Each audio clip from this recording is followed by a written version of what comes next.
Hello, everybody. Welcome to your Moon Cycle 10 summary. Oh, Moon Cycle 10 was really immense. It started on September 17th with the Virgo new moon. That was a really powerful new moon. And then it peaked with the Aries full moon on October 1st.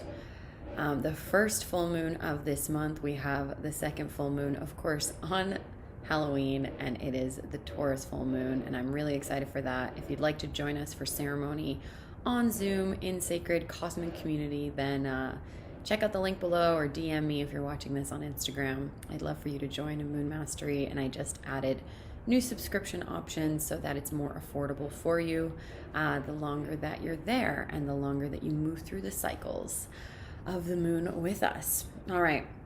So let's get into what this moon cycle had to teach all of us. Oh, it was really immense. I apologize for the delay on this. I know a lot of you really appreciate these summaries of what was this astrology here to teach us, what are the lessons that we can glean. And during this retrograde season with Mercury going in retrograde during the moon cycle, it's a good time to reflect on what we've learned and what we've been talking about. So first, ask yourself, what was that moon cycle like for you from September 17th to October 16th? What were the highs and lows? What were the big moments? What was the lesson that it was here to teach you? Reflect, share in the comments below, or just DM me and let me know personally if it's more personal, because it was a pretty hefty moon cycle.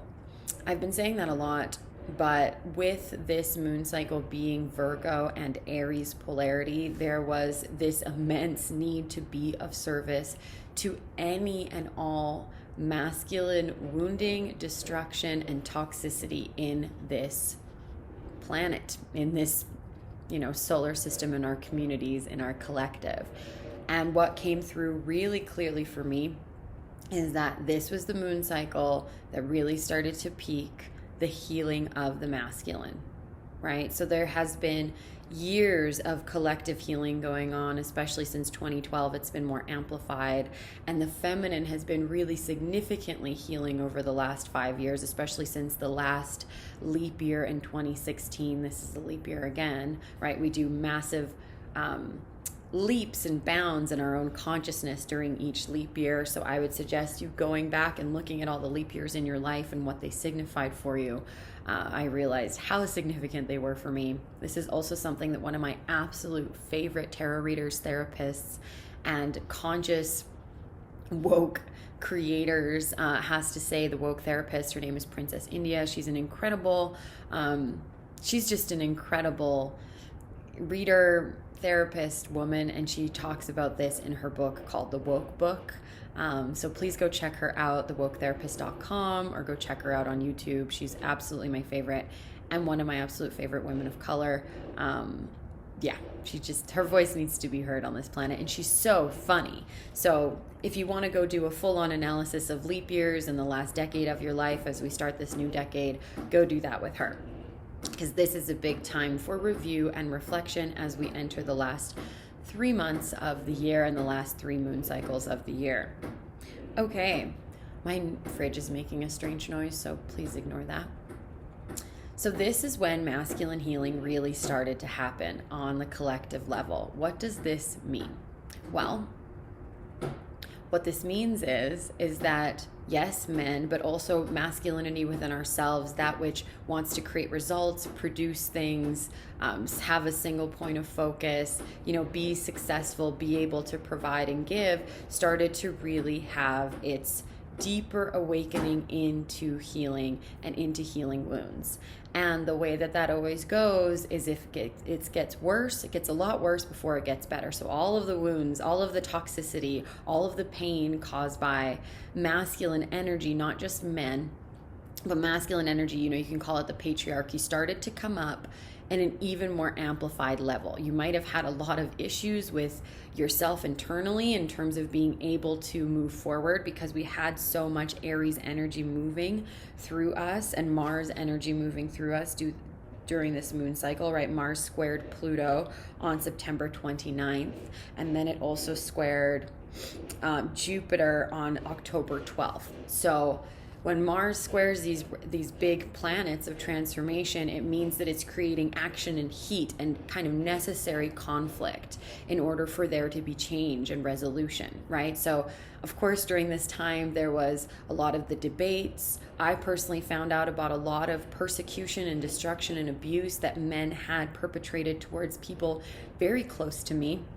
And this isn't just men. What I mean to say, there's so many beautiful, conscious, incredible, reliable, respectable, beautiful, gorgeous men out there in the world who are deeply masculine. But what I'm talking about is toxic masculinity, right? That masculinity that makes them fight and abuse and have greed and have selfishness instead of love, cooperation, and protection, right? So it's the inversion, it's the shadow side of the masculine, just as there is the shadow side of the feminine.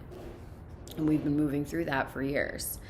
So that was the massive theme. Let me know what that was like for you. It was very uncomfortable. There was a lot of heat. There was an incredible amount of conflict that came up. You might have not even been able to deal with everything that was kind of bombarding you, like the level of anger or resentment or anxiety or just rage that might have been bubbling up within you, looking at the world, looking at your own life, looking at yourself, and especially around not being able to produce the results that you want or the results that are out in the world or how people are living or how we're all living, really not making you happy anymore, right? You're like, I can't deal with this. It was kind of like a breaking point and a bit of like, no more in whatever area this was in your life. So this was because, Mars is retrograde right now, and Mars is retrograde in Aries, which means that we want to move forward. We want to see change. We want to see progress, but it's delaying our progress because we need to heal. We need to stop and take the time to heal, to really let all of our shadows, all of our darkness come up. This came up in the Aquarius reading that I did for all of my clients. If you want sign-specific readings, you can sign up for any of my programs and you get access to those. Moon Mastery is the most accessible way to get access to it. So let's review all of the planetary aspects that happened during this moon cycle. All right, so we had Mercury, a lot of Mercury action. So Mercury squared Pluto, Saturn, and then it opposed Mars between the 19th and the 22nd of September. So Mercury squaring Saturn and Pluto means that the way that you fundamentally think about life, structures, responsibility, institutions, governments, workplaces is starting to change, and it's uncomfortable looking at that. And especially when it opposes Mars, it's almost like what you think is not actually what is happening, or what you think is not currently in action. Like you can't seem to make the link between what you want and what your breakthroughs that you're having towards what is taking action, or what you're taking action towards in your life. Or perhaps you don't even know what to do with all the thoughts that you're having. So it's just creating a cycle of anxiety.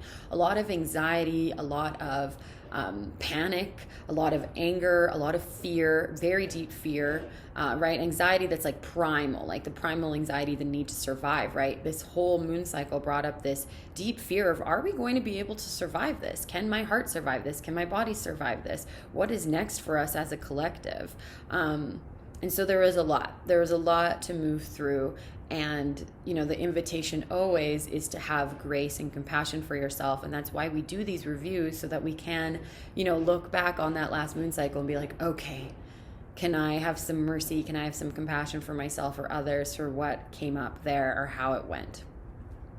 Next, we had the sun go into Libra. So for the most of this moon cycle, we were in Libra, which is all about creating harmony and balance and love. And thank goodness, because that Libra energy brought a lot of grace and love and beauty to this cycle, right? You might have had days where you were literally feeling like, oh my gosh, everything is terrible. I can't believe the level of rage and destruction and mutilation and brutality in our world. The level of pain and violence was just overwhelming, right? For you to witness both in yourself personally, like even witnessing yourself being cruel or mean to yourself or unable to achieve the results that you want or you need, or to be able to take care of yourself, right? There was like self-hatred, self-projection, self-annihilation in a way. And then looking at that outside of yourself as well, in your close friends, in your workspaces, in the world, in the collective. And Libra brought a lot of balance and harmony and more peace to that. So there was still beauty and joy within the moon cycle. So what I would have you look at is, yes, there was probably many, many lows, but what were the highs? What were the most beautiful moments for you?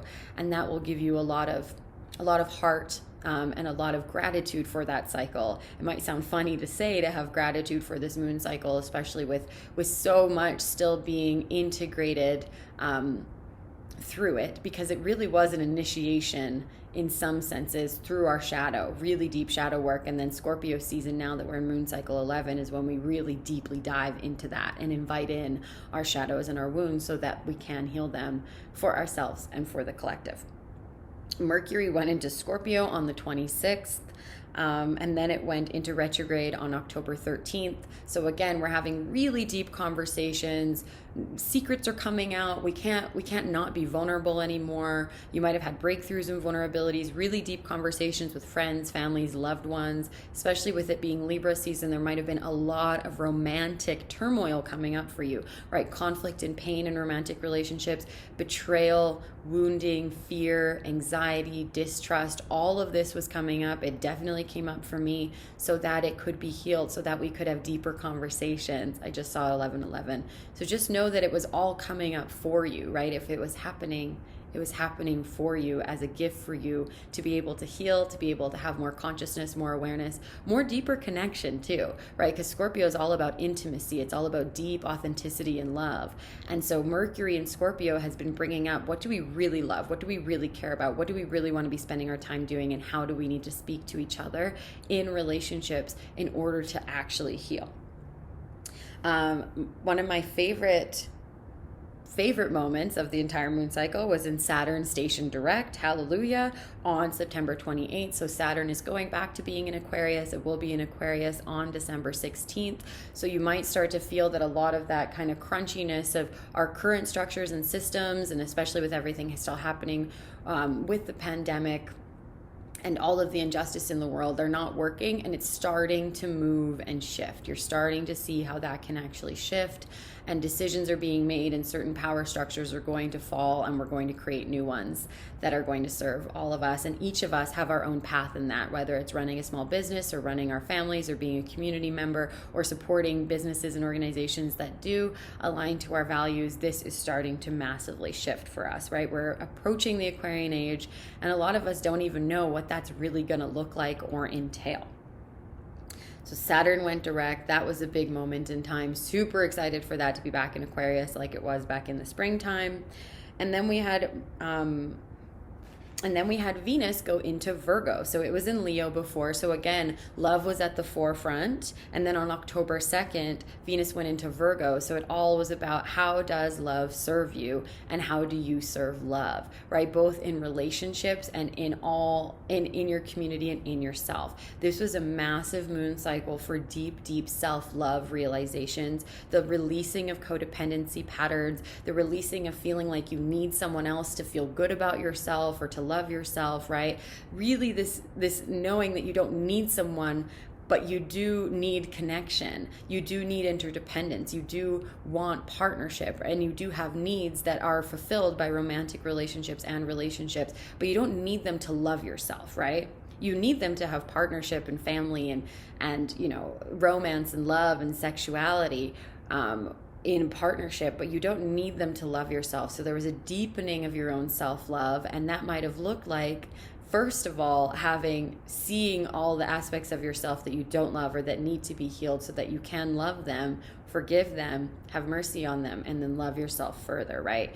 So we get invitations to love the aspects of ourselves that we don't like. This was definitely very true for me. I had the deepest breakthrough in my self-love, in my relationships, in intimacy, in vulnerability, and it was painful.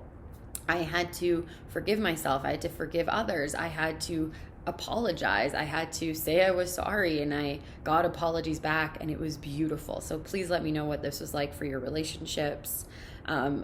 After all of this beautiful Venus and Virgo action, we had Pluto stationing direct on October 4th, which means that the planets going direct or indirect is kind of interesting, because some of them travel most of them travel counterclockwise, but some of them travel clockwise. And so Pluto is now traveling clockwise, I don't know if I got that correct, actually. I think it's traveling counterclockwise. Anyway, never mind that. I'm going to talk more about that. My friend Chalice Grove has an awesome post about that, so go check it out. But Pluto stationing direct means that, all of the deep change and transformation, all that cocooning that we've been doing, all that shadow work that we've been doing is coming to the forefront, right? So it might feel a lot gunkier before it gets better, right? It's kind of like cleaning out a drain so that you can have a beautiful, shower and bath experience. You need to let it all come up and out. Whereas in before, it was like it was all collecting down the drain, right? When Pluto was retrograde, and now it's all coming up. So that can feel really uncomfortable. It's like some of your deepest work, some of your deepest mystery, some of your deepest delves into yourself, into things, into shame, into taboos, into parts of yourself that you don't accept, that you don't love, into parts of others that you don't accept or love, is starting to come up so that we can transmute it, transform it, love it, heal it, and do that all in Scorpio season. So we had a lot of Chiron squares as well going on, especially with Mars, lots of Chiron energy. So again, a lot of our wounds were activated, especially our childhood wounds, especially wounds around relationships and love and codependency. So again, this was an opportunity for us to be loving and caring and nurturing with ourselves and merciful, even though in the moment we might have been freaking out, having panic attacks, been angry, been upset, judging ourselves, judging others, right? But it was all starting to shift within our mind, within our body, within our hearts, and within our systems eventually, right? It starts with us and then it permeates throughout in our systems. And then, of course, Mercury retrograde started on October 13th. So this is a beautiful time for all of us to really review all of the lessons and everything we've learned. So now that this is here for you, you can tell me, what have you learned? What really sticks out here for you? What did you learn from the masculine starting to heal? What part of your own masculine energy and need to produce results and go and get it and win and started to heal for you? How did that shift? I know I had a massive breakthrough in just surrender and knowing that I am not in control and that is okay. And the Capricorn moon in me wants me to always be able to fulfill on my promises and do exactly what I said I was going to do, but there is a greater plan and orchestration here. So let me know what you got from this moon cycle, and that is really where I will leave you, is knowing and trusting that there is a greater plan, greater orchestration here. The planets are here to support you, they work with you, and they are working for all of us for our greater good if you choose it, whether or not you see it that way. And if you choose to see it that way, it's even a more impactful and beautiful way to look at the world. So I'd have you look at this moon cycle with what has healed within you, what is healed within the masculine, what has been beautiful, and what are you grateful for. All right, my loves, I hope this served you, and I will see you for the next moon cycle summary. coming in about a month or so.